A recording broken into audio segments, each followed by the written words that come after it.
¿Qué tal amigos? Buenos días. Hoy desde la provincia de Chimborazo con una temperatura agradable, con un sol radiante.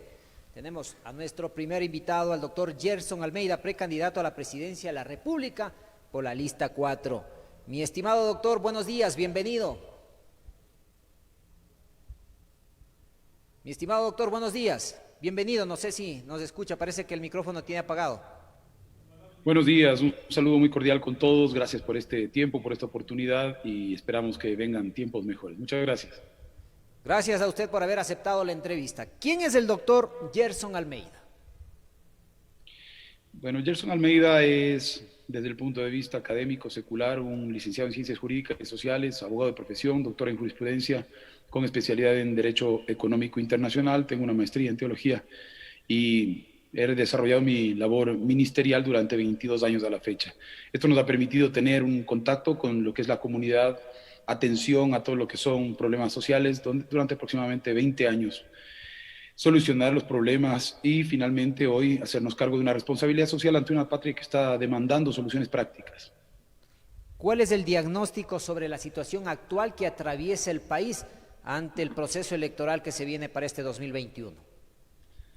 Bueno, el Ecuador como nación en sí misma intrínsecamente no está quebrada. El Ecuador es una nación pujante, productiva, rica, tiene latitudes, tiene regiones, tiene megadiversidad, de tal forma que la nación es bendecida, es una nación, Dios nos ha dado una nación hermosa, lo que ha sido es mal administrada. En este escenario vemos que mucha gente dice, bueno, pero es un país quebrado, etcétera, no tiene oportunidades. Y usted ve que en el panorama electoral existen muchas personas que están candidatizándose para el poder, lo cual quiere decir que de una u otra forma existen muchísimas propuestas para las soluciones de la realidad nacional. En ese sentido hemos aceptado, vuelvo a repetir, este reto ante una invitación del Movimiento Ecuatoriano Unido ante esta problemática nacional. Y así estamos enfrentando este importante reto. Increíble lo que acontece aquí en el Ecuador. Para ser candidato usted tiene que tener grillete, tiene que estar con un proceso judicial. A muchas personas tienen la cara dura y nuevamente se presentan en estas elecciones. Mi estimado doctor, ¿cómo combatir eso? Espero que dentro de su lista no exista este tipo de personas con procesos judiciales, porque el día de ayer, aquí en mi provincia, ya se inscribió un candidato con grillete. Entonces, eso es una vergüenza para el país. ¿Cómo podemos combatir eso? Bueno, tenemos que entender también que existen preceptos que son legales, ¿no? Ahí dentro de la deontología jurídica entramos a considerar lo que es el principio de la legalidad, de la legitimidad, de la moralidad y de la ética. Es la costumbre de los pueblos. Mire, lo que usted dice realmente es un fruto de lo que viene sucediendo, la manera de concebir las leyes, la manera de concebir la forma de candidatizarse, sin querer menospreciar a nadie ni tampoco irme en contra de ningún candidato, porque esa no va a ser nuestra tónica. Nosotros hemos pensado que tenemos que elevar el debate no solo académico, sino de proposición. Y, en fin, pero bueno, lo que usted está diciendo es una realidad que habría que cambiarla en cuanto a la admisión de los candidatos. Personalmente, de las personas que nosotros hemos propuesto en el Movimiento Ecuatoriano Unido, que es una amalgama básicamente, los señores han puesto parte de su nómina. Yo entiendo que hay personas que estamos queriendo hacerlo de una manera ética, de una manera transparente, para el beneficio de nuestro país. Sí, es una pena que en nuestro país en este tipo de fenómenos debería corregirse la ley en cuanto, repito una vez más, en cuanto a la forma de concebir el panorama electoral. La realidad que vive el país sin valores, sin principios, donde la credibilidad de la Asamblea es del 2%, donde nos gobierna gente con grillete, pues prácticamente eso pone en duda la situación y pone en duda la democracia que vivirá el país en estas próximas elecciones. Sin duda, el proceso de deslegitimación de la autoridad, en este caso legislativa, y de algunas otras esferas, debe corregirse a través de una buena y sólida educación. Este es un proceso de larga data. Yo he visto con preocupación cómo en nuestro hermoso país se da una especie de corrupción endémica y también es una forma de valorar y de apreciar cuáles son y cómo son los procedimientos, ¿verdad? Luego esto va desarrollándose hasta llegar a lo que usted acaba de señalar, una falta de credibilidad, una falta de legitimidad, y también es consecuencia de lo mismo de siempre. Volvemos a elegir a las mismas personas, es democracia, volvemos a elegir a las demás personas. Mire que existen incluso paradigmas electorales, que si no es una persona conocida no se vota por ella, etcétera, etcétera. Es decir, que más o menos se convierte en una como carrera electoral capitalista, donde el que más tiene, más visible es, y eso le hace aparentar tener una legitimidad frente al pueblo, cuando en realidad la legitimidad debería ser por el estudio sensato y cuerdo de todas las posturas que se están haciendo y analizando. Por eso nosotros estamos haciéndolo desde un punto de vista del pragmatismo ético, que es la resolución práctica de los problemas nacionales, con soluciones que van muchísimo más allá de un dogma o de una declaración solamente ideológica, que muchas veces ha sido una camisa de fuerza en el Ecuador. Lo que queremos hacer es hablar al desarrollo, desterrar definitivamente prácticas que nos mantienen sumidos en esto que usted acaba de decir. Luego se produce una falta de identidad, la gente empieza a quejarse de su país cuando, repito, el país tiene muchísimas oportunidades, no debería hablarse del sueño americano, sino del sueño ecuatoriano. El Ecuador con crisis política, crisis social, crisis religiosa, crisis económica, crisis de salud, crisis de educación. ¿Cómo mejorar esta crisis en el país? Bueno, yo desde que recuerdo, no soy tan viejo, pero tampoco soy tan joven, pero desde que yo me acuerdo, también esa es una forma que hay que cambiar, ¿no? Hay que cambiar esa manera de pensar, porque desde que yo recuerdo, repito, más o menos me acuerdo desde 1978 de manera consciente acerca de los gobiernos. Y desde que yo me acuerdo, crisis, estamos en crisis, estamos en crisis, estamos en crisis, y nunca en estos años que le estoy diciendo he escuchado a alguien que hable de un superávit en la economía, de un superávit en todo lo que usted acaba de mencionar.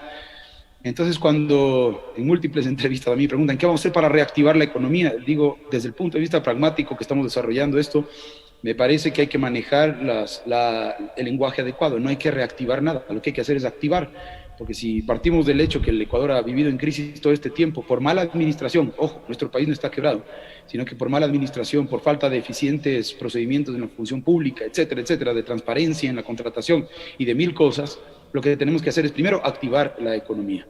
Y activando la economía empezaremos finalmente a salir de la crisis en la cual hemos sin duda estado, porque no hemos llegado ni siquiera al 50% más uno de la capacidad productiva de la nación.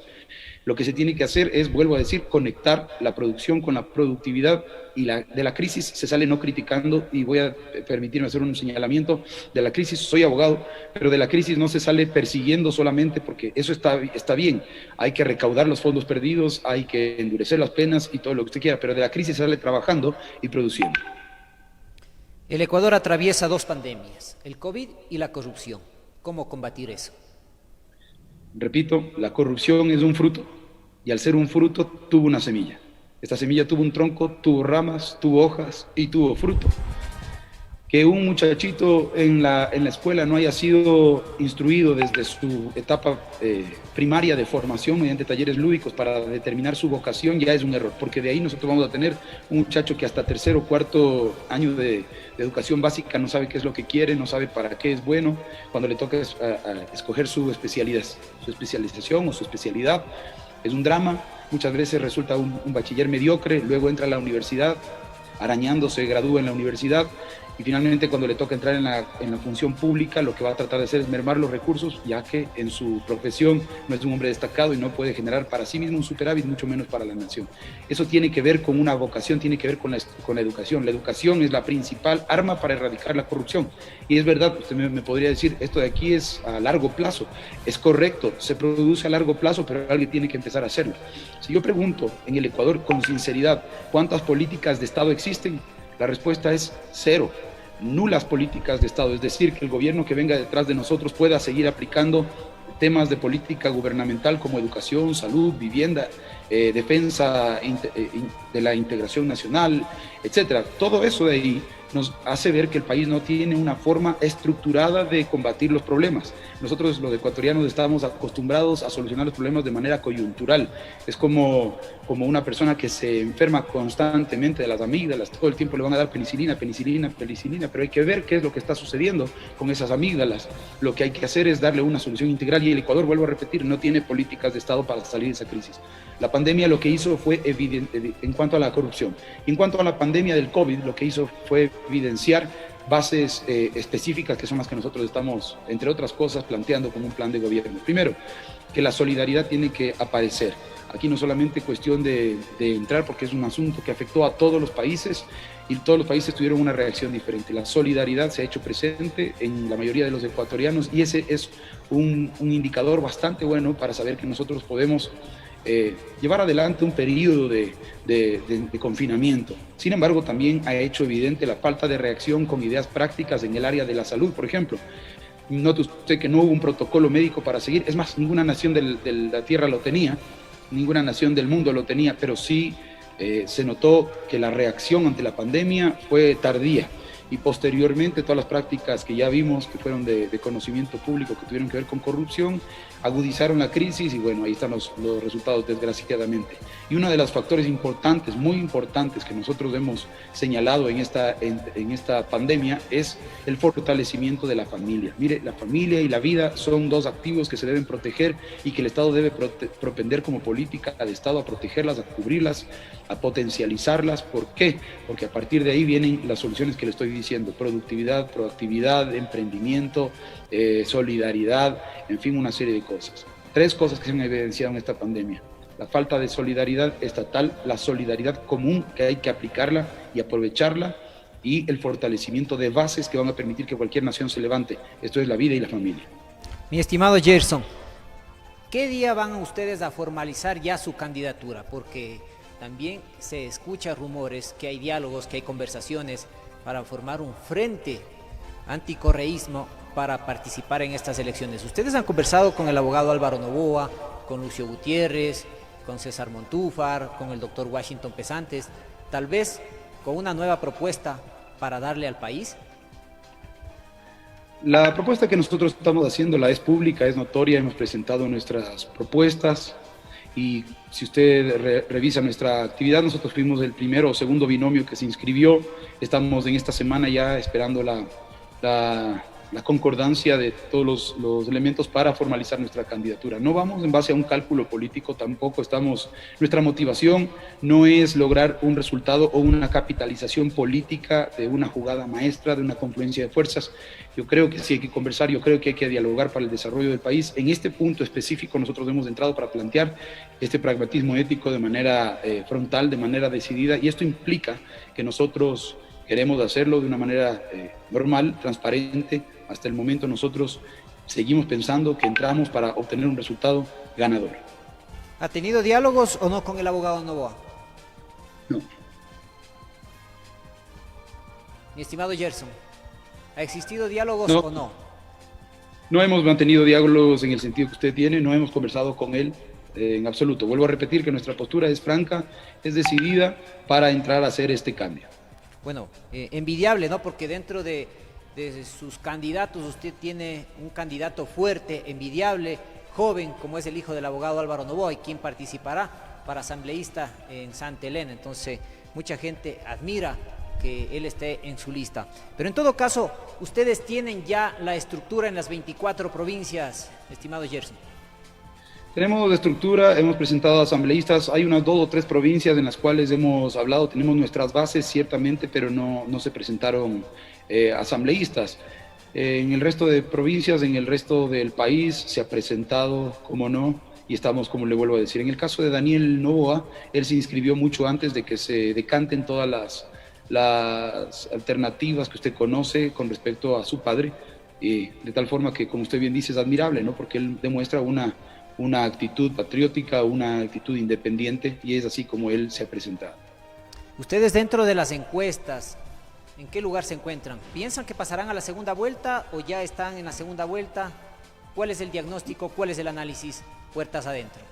Bueno, hay muchas encuestas, ¿no? La encuesta es informativa y depende el origen de la misma, pero una de ellas, que es de conocimiento público, que tuvo lugar hace aproximadamente unos 15 días, se acabó el 7 de septiembre, me parece que fue el último día, estuvo abierta y fue pública durante 15 días, de la empresa Global Business, en donde, siempre repito, se atrevieron a ponernos, nosotros terminamos en primer lugar, y no es casual, porque si usted se pone a ver las bases que nosotros tenemos y que responden al fenómeno que está ocurriendo en toda Latinoamérica, nos posicionan a este mover ético, a este mover que tiene sus bases cristianas en primeros lugares, no solo en el Ecuador, sino en el mundo. Estimado Gerson, la lista 4 tiene tendencia de izquierda, de centro, de derecha. El pragmatismo ético no se ubica ni a la derecha ni a la izquierda. La izquierda convencional y la derecha convencionales son dogmas ideológicos que surgieron a partir de la post-revolución francesa, es decir, es teoría, ¿no? Eso de ahí es un discurso filosófico. Nosotros nos ubicamos dentro del tablero, que no solamente tiene la derecha y la izquierda, sino arriba y abajo, en el lugar de la ética. ¿Qué quiere decir? En el lugar de arriba, en la parte superior, que hace que confluyan pensamientos nobles, virtuosos de la derecha y también de la izquierda. Cada uno de ellos tiene sus mejores postulados y cada uno de ellos hay que rescatarlos para poner en acción a todo el aparataje nacional, hacer confluir los factores de producción, población, desarrollo, territorio, gobierno, etcétera, con sus mejores representantes, con propuestas nuevas, haciendo que sin conculcar el derecho ajeno se logre el 100% de la productividad, que era una de las cosas que yo le mencionaba al principio, es decir, conectando la producción con la productividad, eliminando todos los factores de distorsión de desarrollo legales, jurídicos, arancelarios, pararancelarios, tributarios, etcétera, se logrará una confluencia. Nos ubicamos arriba. ¿Usted cree que se puede gobernar con la derecha y repartir con la izquierda?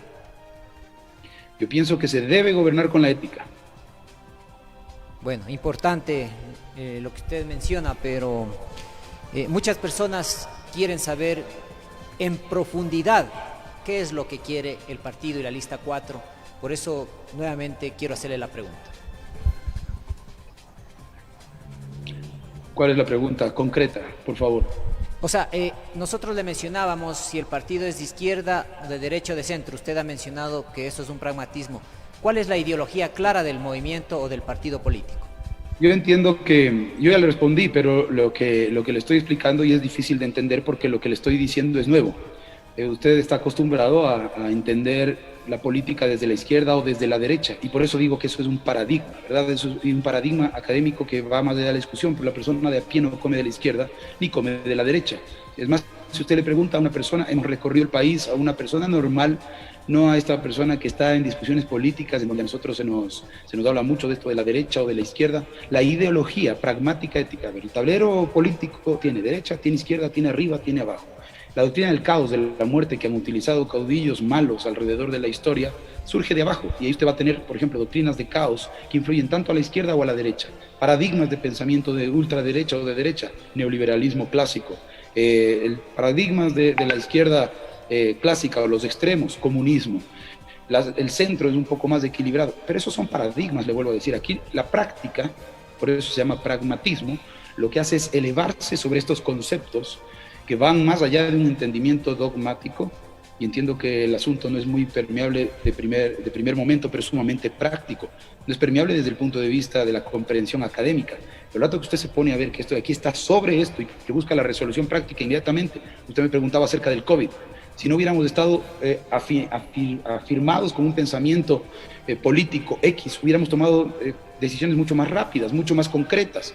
Mire, nos debatíamos entre la vida y la muerte y la discusión económica en este punto, en lugar de atender las soluciones prácticas que se necesitaban, como era el pago la compra de insumos para afrontar esta pandemia, respiradores, salas de cuidado intensivo, etcétera, se priorizó, por ejemplo, para el gasto del pago de la deuda. Y esto de aquí, incluso con la recomendación de los foros internacionales del Banco Mundial, del Fondo Monetario Internacional, que decía que se priorice para el pago del asunto de salud.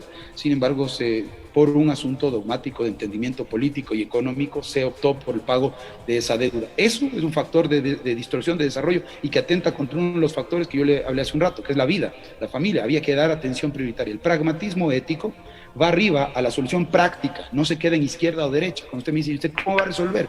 Eso de ahí ya está entendido de uno de los dos, ni de uno ni los dos, sino con todos los factores disponibles que estén a disposición, que lo hemos hecho durante 20 años y que está dando total resultado, y por lo cual estamos creciendo. Bueno, le hacía la pregunta porque existen 19 precandidatos que estuvieron al inicio, ya va quedando menos con la eliminación de los 4 partidos o movimientos políticos. Tenemos una tendencia de 12 candidaturas del correísmo, de la famosa revolución, que están alineadas a la izquierda. Tenemos acá un partido social cristiano con Creo, quien hace una alianza y que pone en duda la democracia. A este sector de la derecha también teníamos a Fabricio Correa, teníamos a Isidro Romero, y por acá también tenemos otros candidatos que quedan sueltos, ¿no? Con la eliminación de esos 4 partidos o movimientos políticos, el tablero se va poniendo un poco más candente. Esto se está poniendo como un partido de fútbol, donde uno va subiendo, el otro va bajando. Entonces, cuando nosotros hablamos de izquierda y de derecha, queremos ver cuál es la equidad, cuál es la justicia, cuál es la inversión que va a existir en el país. Ahora quiero hacerle una pregunta clara. ¿Cómo buscar la independencia de poderes aquí en el país? En eso sí estamos de acuerdo, porque personalmente para mí existe una necesidad imperiosa de hacer una revisión a la Constitución en la parte orgánica y dogmática, que es la que organiza el Estado. La parte orgánica es la que pone cuáles son las funciones del Estado con claridad y precisión. Para mí hay entes muy importantes como el Consejo Nacional Electoral y también el Consejo de Participación Ciudadana y Control. Pero para mí se debería volver a los poderes clásicos. Esto nos permitiría tener un adecuado equilibrio entre ellos, ¿cierto? El Ejecutivo, Legislativo y Judicial, y quizás a los otros dos, para que no se produzcan contrapesos. Deberían ser no eliminados, sino reformulados en cuanto a su estructura. Eso en cuanto a la base jurídica. Y en cuanto a la manera como se entiende el Estado, entendamos que nosotros estamos ideologizados durante todo el tiempo que usted conoce, con un entendimiento estructural del Estado. Eso es justamente lo que yo digo que se tiene que hacer, y para eso se necesita una reforma constitucional. Le hago la pregunta de buscar la independencia de poderes, porque si aquí en el país no hay una independencia del Ejecutivo, del Legislativo, de Judicial, participación ciudadana, medios de comunicación, Fuerzas Armadas, nadie vendrá a invertir en el país, porque en la actualidad el país prácticamente está cayendo en el comunismo, y esto pone en juego los intereses de las grandes empresas que quieren invertir donde hay materia prima. Entonces, es importante que aquí en el país se reactive la industrialización. ¿Qué quiere decir? Donde activemos la agricultura, la pesca y la ganadería de forma técnica, donde preparemos a nuestro talento humano. Aquí en el país hay, mi estimado Gerson, ¿cuál será el trabajo que ustedes realizarán con las universidades y politécnicas del Ecuador? Solamente, gracias por la pregunta, solamente reformular. Nosotros estamos queriendo hacer un nuevo glosario de términos. Usted nos habla de una reactivación. Al principio me hablaba de crisis. Si hemos vivido en crisis no podemos reactivar. Si reactivaríamos la crisis. Lo que hay que hacer es activar. Eso es correcto. Lo que usted dijo en segundo término. Hay que activar. El Ecuador tiene que... O sea, son los términos que se manejan, ¿no? Y es por el andamiaje que hemos estado acostumbrados a utilizar, modelos de desarrollo, reactivación de la economía. Son clichés y términos que se vienen utilizando y que hay que corregirlos. El punto de las universidades deberían estar dando a luz investigadores para poder sacar también a luz nuestras soluciones a los problemas que tenemos cotidianamente. Y eso, volvemos al punto de la educación, al seguimiento del individuo desde su fase muy temprana de formación, para que cuando llegue a la universidad no esté buscando qué vocación o qué especialidad seguir, sino que simplemente va a dar a luz un seguimiento muy prolijo que se le ha hecho a lo largo de los años. Nosotros sí vamos a enfatizar en aquello que el Ecuador carece, que es la investigación y el desarrollo, tratando en lo posible de hacer seguimiento vocacional de los individuos que entren por lo menos a la universidad, y dejar una política de Estado de educación para que aquellos que están en niveles primarios o preprimarios sean dirigidos de manera adecuada, con pedagogía adecuada, con talleres lúdicos para buscar su vocación. Lo que se tiene que hacer en el país, y creo que en toda Latinoamérica, es incentivar la investigación y el desarrollo. Caso contrario, seguiremos estando en el uso de esos términos como el subdesarrollo, modelo de desarrollo, reactivación, que en realidad no proponen la solución. Es como cuando usted va, si es que donde el doctor, y vuelvo al punto de las amígdalas, y si es que usted tiene amigdalitis, pero en realidad le ponen una cremita por acá para el dolor muscular, no le sirve de nada. Hay que identificar el problema para poder dar la solución. Mi estimado Gerson, yo le digo que hay crisis en el país porque hay corrupción, que hay crisis en el país porque los profesores, el sector docente, los médicos están impagos. Porque si el Ecuador tuviera plata, estuvieran los médicos al día, los servidores públicos al día con sus pagos, ¿no? Entonces hay crisis. Cuando hablamos de activar, queremos decir de invertir, y cuando hablamos de reactivar, queremos decir de reinversión. Entonces eso es lo que estamos nosotros mencionando. Tal vez para mucha gente le parece algo confuso, pero es lo que nosotros, dentro de nuestro análisis y dentro de su criterio y de mi criterio y de muchos criterios, se puede ver diferente, mi estimado Gerson. Claro que sí, es el entendimiento, ¿no? Y por eso el Ecuador está, por eso creo que es necesario utilizar bases prácticas más que dogmáticas, ¿no? Porque en el entendimiento práctico vamos a tener el desarrollo. Concuerdo con usted que hay que ponerse de acuerdo en los términos para poder sacar adelante el país y tener una solución. La propuesta que usted tiene para los migrantes, Gerson.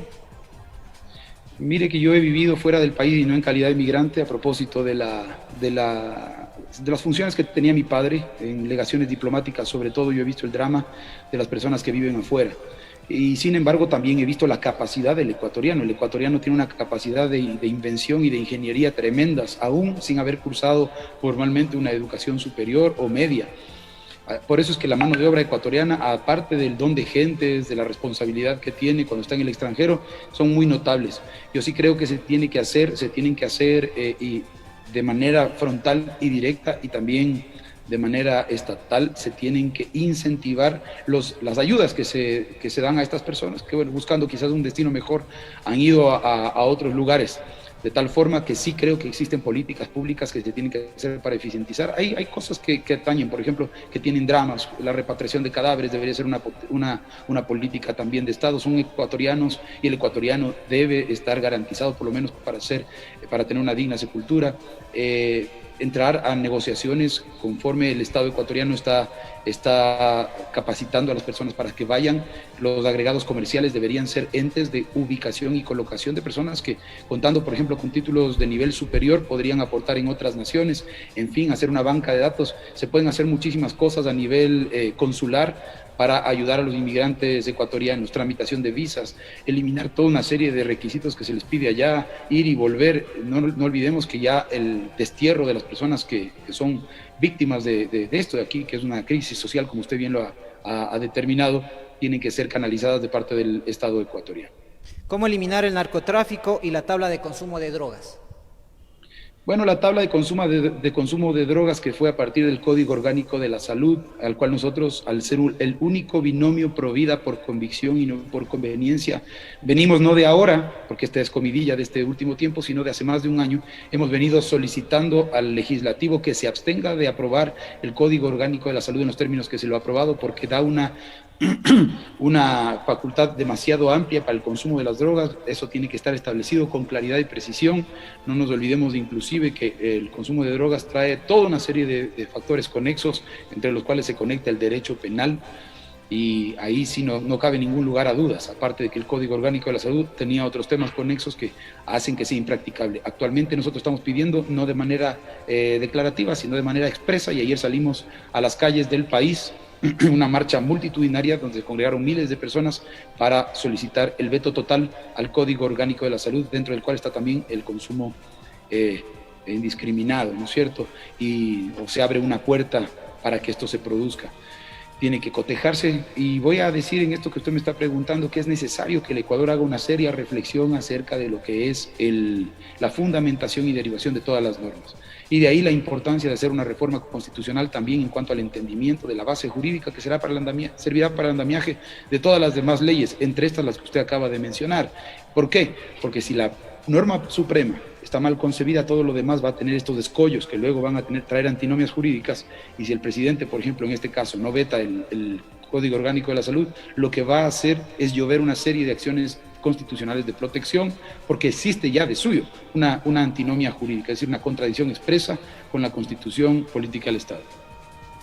Quiero agradecerle a mi doctor Gerson Almeida el mensaje en la parte final para todos quienes escuchan este medio de comunicación en la zona centro del país y en el Ecuador entero. Bueno, a usted darle muchísimas gracias por esta oportunidad, siempre muy interesante el diálogo, muy ilustrativo y también muy enriquecedor, cruzar ideas y aportar para nuestro país. Nuestro país no está quebrado, tenemos una nación que es pujante, que es vibrante, le vuelvo a decir, el elemento humano, incluso el que no está aquí en el Ecuador, siempre aporta. El ecuatoriano promedio es una persona que está esperando una nueva oportunidad. Yo llamaría a las personas al entendimiento de que esta es una nueva alternativa, de que esta es una nueva opción y que nosotros podemos sacar el país adelante, y para eso tenemos toda la fe, la convicción, tenemos estructura, y hoy estamos proponiendo este cambio. Vamos adelante, que el Ecuador está siempre lleno de esperanza, más allá de la victoria, y con el Señor por delante lo podemos lograr. Muchas gracias por esta oportunidad. Quiero desearle mucha suerte, gracias. Este diálogo ha sido importante para que la gente pueda conocer las propuestas que ya se irán dando a conocer más adelante. Hoy se ha escuchado parte de las propuestas del doctor Gerson Almeida, quien está de candidato, bueno, de precandidato a la presidencia por la lista 4. Hay que seguir siendo duros con la corrupción y el narcotráfico. Mi nombre es Enver Zumba, quien estuvo acompañado del doctor Gerson Almeida, precandidato a la presidencia de la República. Regresamos después de la pausa y ya volvemos.